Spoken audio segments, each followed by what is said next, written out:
Ganito ang ganap ko bago ako lumapag sa Pilipinas. Tingnan nyo naman, di ba? Ang dami kong dala. Buti nga si Hapones yung natid ako hanggang station.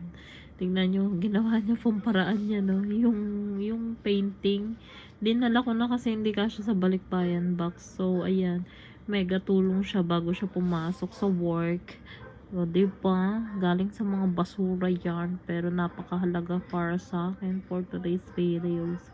So, ayan, nag-skyliner na ako para hindi hasal sa pahinto-hinto at ayun, walang masyadong katabi. Medyo, ano yan, mahamahalan, ganon. Ayan, tingnan nyo kung paano ko dinala, o, diba? Black na tiyan yan, o. Ganyan nga pala kung paano ko siya bit-bitin for today's videos. O, yung luggage, sabi ko din sa luggage, kapit ka lang.